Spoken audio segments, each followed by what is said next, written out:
So that's what I have to say about enzymes. Let's look at cooking. And I went to the dictionary, and the dictionary said, well, cooking is the application of heat. And we could definitely go with that. I think that if we understand the function of cooking, we can also understand cooking more, because it's not just the application of heat. So I wanted to first show you an animal cell.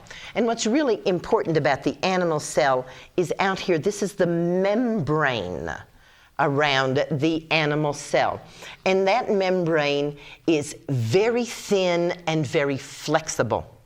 So in our bodies, or in the bodies of animals, in the animal tissues that we might eat, there's this membrane. We can see that not only are the enzymes harmed by heat, but that this cell membrane can actually be toughened by heat. So if we have our meat unheated, then it's very easy for us to get past this membrane. Or if we cook the meat for a very long time, then the membrane falls apart, as in chicken soup. Now, this is a picture of a plant cell. And notice the outside here. Notice how different that is.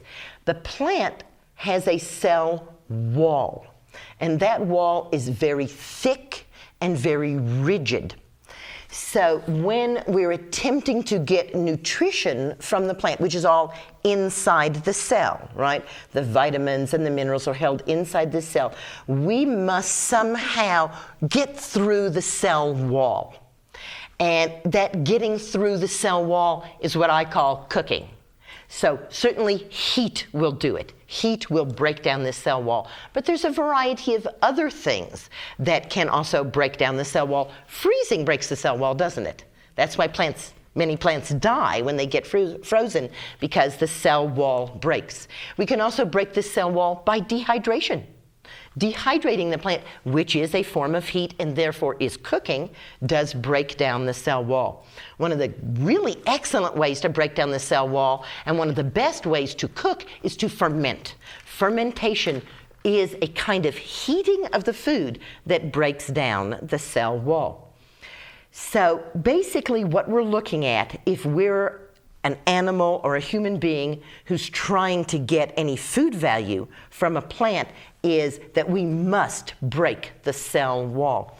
And I want you to remember that cells are tiny. Yes, this is a very big picture of a cell. And so it's not so easy to remember that the period here on this page, which I'm sure you can't even see on the camera, would contain approximately 1 million cells.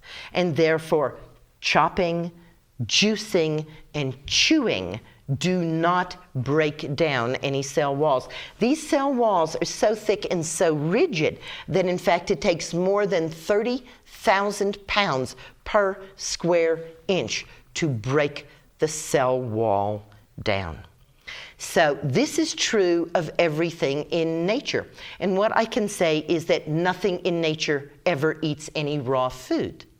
Because if anything ate simply raw food like this, then they would die of malnutrition. In other words, it's impossible, unless we break the cell wall, to get any nutrients from plants. For instance, my goats appear to eat raw food, but they have a special digestive structure called a rumen, which heats their food to 110 degrees, and the rumen is loaded with bacteria.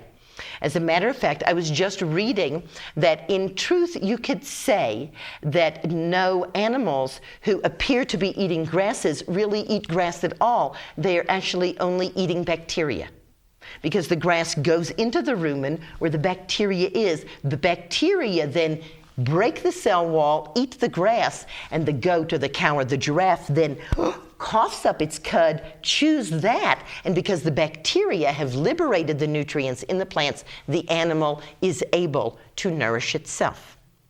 There are some animals which don't have a rumen, and therefore they are forced to deal with the cell walls. The way they deal with this is they up the amount of food that they eat.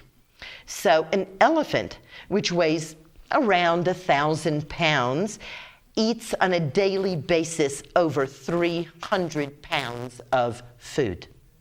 The elephant's stomach has an enormous amount of very strong acid in it, and of course the acid in our stomach also cooks our food. Acid is a cooker, so it's impossible to eat raw food. You might put raw food in your mouth, but your body sees to it that all the food you get is cooked by breaking the cell walls with your own digestive acid. However, when we want to look at that, I thought you said you weren't going to do that in the middle of my sentence. I'm giving you a warning. Oh, that's a warning bell. All right, that's the Finish warning your bell. sentence. Okay, good. So when we look at that, if we scaled that down, we would see that a person would have to eat between 40 and 50 pounds of unprocessed food a day to liberate enough nutrients by the cooking in their own stomach in order to get nutrition that was needed to keep them in good health. The basic fact of the matter is that people who say they eat raw food aren't eating raw food, they're eating cooked food. Excellent. Brigitte. Hello, I'm Brigitte Mars, and I am taking the side of raw food. I also used to diss the whole raw food thing. I had studied Asian medicine. I knew a lot about that one would get a cold, damp spleen, become too yin, feel ungrounded, and feel cold in the winter.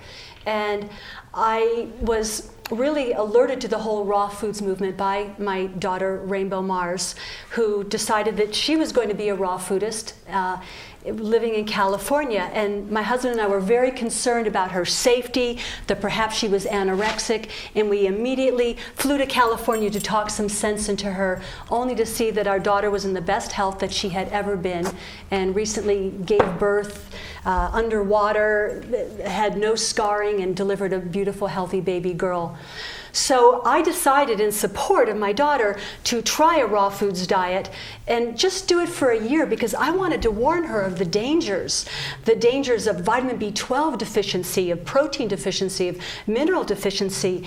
And I was really going to keep my eyes on these things. And after about a month, I noticed something, and that was that I felt better than I had in years. And I've seen in the natural foods industry this diet and that diet, you know, the Atkins diet, the Pritikin diet. And in the year 2000, I remember saying, you think by the year 2000, we know what we're supposed to eat. It's now it's low carb. And so after really feeling something in my own body that finally I'm achieving the health that I had been in quest for so long, I started reading a lot of the raw literature.